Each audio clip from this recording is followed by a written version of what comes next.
तो welcome friends to our channel Sumit Jaiswal the financial information मैं आपको इस चैनल के ऊपर प्रोवाइड कराता हूं। दोस्तों आज हम बात करने वाले हैं जी लोन अगेंस्ट म्यूचुअल फंड। क्या म्यूचुअल फंड के अगेंस्ट जो हम लोन लेते हैं क्या वो लेना सही है या फिर हम कब ले सकते हैं और कैसे प्रोसेस काम करता है। अब देखिए लोन अगेंस्ट म्यूचुअल फंड आपको दो कैटेगरी के अंदर मिलेगा, एक तो इंडेक्स फंड या फिर डेट फंड। अब इंडेक्स फंड के अंदर आपकी इन्वेस्टमेंट है तो 45 से 50% के बीच में लिमिट मिलेगी, और अगर डेट फंड के केस की बात कर लेते हैं तो भैया 75 से 80% तक की लिमिट मिलती है। चलिए अब एग्जांपल भी दे देते हैं आपको। मान लीजिए आपने इंडेक्स फंड में भैया इन्वेस्टमेंट कर रखी है 2 लाख रुपए की, तो आपको लिमिट 1 लाख रुपए तक की मिल सकती है। और अगर आपने भैया डेट म्यूचुअल फंड में इन्वेस्टमेंट कर रखी है तो लिमिट 1,70,000 या 1,60,000 के आसपास आपको मिल जाएगी। ठीक है, तो उसमें से आप चूज़ कर सकते हो कितने लोन की आपको रिक्वायरमेंट है। अभी काम कैसे करता है भैया, ये काम करता है ओवरड्राफ्ट फैसिलिटी की तरह। यानी कि कोई आपको इमरजेंसी हो या फिर शॉर्ट ड्यूरेशन के लिए लोन लेना हो, 2 महीना 3 महीना 4 महीना, तो ये सबसे बेस्ट है क्योंकि कम ब्याज के ऊपर आपको अच्छा लोन मिल जाता है और ब्याज भी आपको कम देना पड़ता है। ठीक है, अब ओवरड्राफ्ट फैसिलिटी में होता क्या है, मान लीजिए आपने 50,000 रुपये का यहाँ पे लोन लिया, ईएमआई आपकी जो जनरेट होगी वो सिर्फ ब्याज की होती है इसमें। ठीक है, यानी कि जो 50,000 रुपये पे 10.75% या 10.5% जो भी साल के हिसाब से ब्याज लग रहा है वो आपको मंथली वाइज ईएमआई में पे करना पड़ता है। और जब भी मूल आ जाता है आपके पास, यानी कि आपके पास 50,000 रुपये आ गए, तो आप उसको भर के अपना लोन क्लोज कर सकते हो। तो बेसिकली ओवरड्राफ्ट फैसिलिटी की तरह काम करता है। कम टेन्योर के लिए अगर आपको लोन चाहिए तो ये बहुत अच्छा है। अब देखिए क्या होता है, अगर आप पर्सनल लोन लेंगे तो डेफिनेटली 15 से 21% के बीच में मिलेगा बैंक से। अगर हम सेल्फ एम्प्लॉयड कैटेगरी में आते हैं तो वो भी नहीं मिलता, तो आपको एप्लीकेशन की तरफ जाना पड़ता है। 25 से 31% के बीच में वहाँ पे चार्ज देना पड़ता है। तो कुल मिला के भाई लोन्स अगेंस्ट म्यूचुअल जो फंड है, ब्याज के रूप में बात कर लेते हैं, कटौती आधे की हो जाती है। अब वहाँ पे अगर ब्याज दे रहे हैं आपको मान लीजिए 40,000 रुपये, तो म्यूचुअल फंड में ब्याज देना पड़ेगा आपको 16 से 17,000 रुपये। ठीक है, तो इसमें काफ़ी ज़्यादा बचत आपकी हो जाती है। लेकिन हाँ, इमरजेंसी कोई नीड हो तो यूज़ करिए क्योंकि ये ओवरड्राफ्ट फैसिलिटी की तरह काम करेगा। मूल तो आपको देना ही है, तो पहले ब्याज पे करते रहते हैं और जब मूल आ जाता है तो आप इसमें मूल पे कर देते हैं। ओवरऑल देखा जाए ब्याज आपका काफ़ी हद तक कम लगता है अगर आप loan against mutual fund use करते हैं। तो बेसिकली इसको लेना कहाँ से है वो खैर आपकी मर्जी है, आप अपने बैंक से भी करवा सकते हैं, नहीं तो वोल्ट एप्लीकेशन यूज़ कर लो। जब मैंने यूज़ किया था वोल्ट ही यूज़ किया था क्योंकि सीमलेस प्रोसेस है, जल्दी काम हो जाता है और कोई प्रॉब्लम भी खैर मुझको फेस नहीं हुई। तो वोल्ट आप यूज़ कर सकते हो, बाकी आपकी मर्जी है, कोई भी कर लो, क्योंकि मैं कोई इसका प्रमोशन नहीं कर रहा हूँ, मैं सिर्फ आपको एक जानकारी दे रहा हूँ। काफ़ी लोग पूछ भी रहे थे कि भैया म्यूचुअल फंड का जो लोन है क्या कैसे काम करता है, तो वो मैंने आपको बता दिया। अब इसमें क्या है कि एलिजिबिलिटी क्राइटेरिया भी बहुत आसान है, सिंपली बेसिक डिटेल फिल करनी है, लिमिट आपको शेयर कर दी जाती है, और जो भी लिमिट आती है जितना भी आपको रिक्वायरमेंट है वो आप निकाल सकते हो, अपने बैंक में ट्रांसफ़र कर सकते हो। तो इमरजेंसी नीड में ये बहुत अच्छी चीज़ है ब्याज बचाने के लिए। ठीक है, अब चलिए मैं आपको ओवरव्यू देता हूँ वोल्ट का।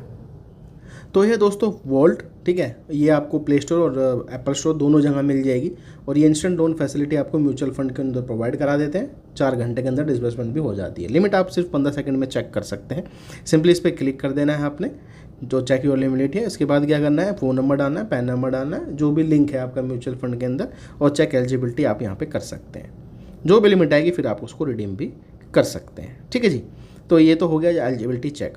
उसके बाद अगर हम बात कर लेते हैं, यहाँ पे देखिएगा NSDL, के फिनटेक, कैम्स, ये सब सपोर्टेड है। तो यानी कि मैक्सिमम जो म्यूचुअल फंड है अगर इंडेक्स या डेट में आते हैं वो यहाँ पे कवर हो जाते हैं, क्योंकि अगर आप SBI में जाएंगे तो वहाँ पे सारे के फिनटेक वाले कवर ही नहीं होते। तो इसलिए ये प्लेटफॉर्म थोड़ा सा बेटर है। बाकी यूज़ आप कोई भी करिए, आपकी मर्जी है, आपका पर्सनल वो है। उसके बाद यहाँ पे आप देख लीजिए भाई, ये हो जाता है। आगे चलते हैं तो यहाँ पे देखिए रेट ऑफ इंटरेस्ट 9% से शुरू है, 11% तक जाता है। तो उसके बीच में आपको रेट ऑफ इंटरेस्ट मिलने वाला है। जितने की नीड है उतना आप निकालिए, उसी पे ही ब्याज लगेगा, टोटल लिमिट पे ब्याज नहीं लगेगा। मान लीजिए आपको लिमिट आती है 1 लाख रुपए की, आपने निकाले 50,000 रुपये, तो ब्याज सिर्फ 50,000 रुपये पे ही लगेगा, पूरी लिमिट पे नहीं लगता। कभी भी आप इसको पे कर सकते हैं। देखिए साफ साफ लिखा है मंथली सिर्फ इंटरेस्ट देना है, बाकी आप मूल का जो पेमेंट है वो भी कर सकते हैं। तो ये ऐसे ही काम करता है ओवरड्राफ्ट की तरह। तो जो कन्फ्यूजन थी पर्सनल लोन की और म्यूचुअल फंड लोन की वो आपको क्लियर हो गई होगी। ठीक है जी, बाकी पेपरलेस प्रोसेस है, तुरंत आपको मिल जाता है। बाकी सिविल स्कोर है कि नहीं है ये मैटर नहीं करता, इनकम प्रूफ है कि नहीं है ये मैटर नहीं करता, क्योंकि इसमें होता क्या है मेनली, आपके जो म्यूचुअल फंड होते हैं दोस्तों वो प्लेज हो जाते हैं, यानी गिरवी आप रखते हो, उसके अगेंस्ट आपको ये फंड प्रोवाइड करता है। चाहे कोई भी कंपनी हो वो ऐसे ही फंड करता है, यानी कि आपको म्यूचुअल फंड प्लेज करने पड़ते हैं, गिरवी रखने पड़ते हैं, उसके बाद ही आपको फंड मिलता है। अब देखिए उस केस में क्या आपको बेनिफिट मिल रहा है म्यूचुअल फंड लोन में। देखिए क्या होता है, जब भी आप यहाँ पे देखिए मान लीजिए आपने प्लेज कर दिया अपने म्यूचुअल फंड, तो ये कंपनी के पास चले गए। अब देखिए यहाँ पे क्या है, 2-3 लेंडर हैं इनके, मान लीजिए DSP लेंडर है, उसके पास आपके म्यूचुअल फंड है। उन्होंने आपको लोन अमाउंट दे दी, आपने वहाँ से 1 लाख रुपये विड्रॉल कर लिए। ठीक है, अब आप इसको यूज़ कर रहे हैं 1 महीना, 2 महीना, 3 महीना, मान लीजिए जो भी आप यूज़ कर रहे हैं, आपने उसको रिपेमेंट कर दिया, लोन आपका क्लोज हो गया। तो ये जो म्यूचुअल फंड है ये क्या होगा, आपका प्लेज हटा देगा, डीएसपी वाले आपका प्लेज हटा देंगे, उसके बाद आप उसको नॉर्मली यूज़ कर सकते हैं या फिर सेल भी कर सकते हैं। अब देखिए इस ड्यूरेशन में मान लीजिए आपने भैया 6 महीने मान लीजिए आपने इस लोन को चलाया, तो जो म्यूचुअल फंड की वैल्यू अगर बढ़ रही है तो वो बढ़ेगी, घट रही है तो घटेगी, कोई इसको बेच नहीं सकता अगर आप टाइमली यहाँ पे ब्याज चुका रहे हैं। ठीक है, हाँ अगर आप नहीं पेमेंट्स वगैरह कर पा रहे तो ये म्यूचुअल फंड बेच भी सकते हैं, वो एक्सटर्नल केस है। खैर जब आप लोन ले रहे हैं तो आपको पता ही है कि आप ईएमआई पे कर पाएंगे कि नहीं कर पाएंगे।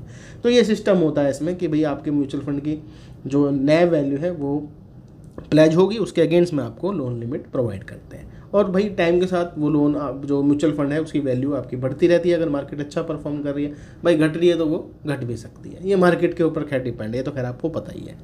तो ये देख लीजिए, अगर आपको यूज़ करना है तो ये दोनों जगह अवेलेबल है, आप इसको यूज़ कर लीजिए, नहीं तो आप बैंकिंग एप्लीकेशन भी यूज़ कर सकते हैं, ऐसा कुछ नहीं है। प्रोसेसिंग फीस भैया 1000 से 1500 रुपये लगती है, डिपेंड अपॉन योर प्रोफाइल। 1% का मान के चलो कि लेते हैं ये लोग प्रोसेसिंग फीस, बाकी थोड़ा बहुत स्टैम्प ड्यूटी वगैरह में कटता है, बाकी तो कोई इसमें एक्स्ट्रा चार्जेस आपके नहीं लगते।